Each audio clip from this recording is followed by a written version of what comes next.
Hello, ഇന്നൊരു book marker ഉണ്ടാക്കുന്ന video ആണ്. അപ്പോൾ ഇതല്ലാതെ വേറൊരു ബുക്ക് മാർക്കറും കൂടി ചാനലിൽ ഇട്ടിട്ടുണ്ട്. ഐസ്ക്രീം സ്റ്റിക്ക് യൂസ് ചെയ്തിട്ട് അത് കയറി നോക്കി നോക്കുക. ഞാൻ അതിനായിട്ട് ആദ്യം തന്നെ ഇതുപോലെ ഇത്തിരി കട്ടിയൊക്കെ ഉള്ളൊരു പേപ്പർ എടുത്തിട്ടുണ്ട്. ഞാൻ എടുത്തിട്ടുള്ള സോപ്പും കവറിൻ്റെ ഉള്ളിലേക്ക് കിട്ടുന്ന ഒരു പേപ്പറാണ്. ഇനി ഞാൻ ഈ ഒരു കാർഡ്ബോർഡ് ഇത്തിരി കട്ടുള്ള ഒരു പേപ്പറിൽ ഞാനൊരു പാണ്ടക്കുട്ടനെ വരച്ചെടുക്കുന്നുണ്ട്. നല്ല ക്യൂട്ടായിട്ടാണ് വരച്ചെടുക്കാൻ ശ്രമിക്കുന്നത്. ഏകദേശം ഒരു ക്യൂട്ടൊക്കെ ആയിട്ടുണ്ട്. അതിനുശേഷം ഇതുപോലെ റൗണ്ട് ഷേപ്പ് വരച്ചെടുത്തതിന് ശേഷം ഇത് രണ്ടും കട്ട് ചെയ്തെടുക്കാം. പിന്നെ ഒരു കാര്യം, ഈ ചാനൽ ആദ്യമായിട്ട് കാണുന്നവരും അതുപോലെ തന്നെ ഇതുവരെയായിട്ടും സബ്സ്ക്രൈബ് ചെയ്യാത്തവരും ഈ ചാനൽ സബ്സ്ക്രൈബ് ചെയ്യാം.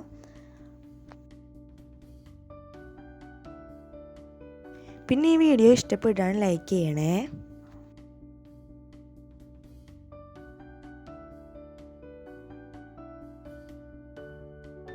അപ്പം ഞാൻ ഈ ഒരു പാണ്ടക്കുട്ടനെ കട്ട് ചെയ്തെടുത്തിട്ടുണ്ട്. അതുപോലെ തന്നെ ഈ റൗണ്ട് ഷേപ്പും കൂടി കട്ട് ചെയ്തിട്ടുണ്ട്. അടുത്തായിട്ട് ഗ്ലൂ ഉപയോഗിച്ച് ഇത് ഒട്ടിച്ചെടുക്കാം. അപ്പം നമ്മളുടെ ബുക്ക് മാർക്ക് ഇവിടെ റെഡി ആയിട്ടുണ്ട്. ഇനി നമുക്കിത് വർക്കാണെന്ന് നോക്കിയാലോ. അപ്പോൾ ഇത് വർക്കാവുന്നൊക്കെ ഉണ്ട്. ഇനി പുതിയൊരു വീഡിയോ ആയി കാണാം. ബൈ.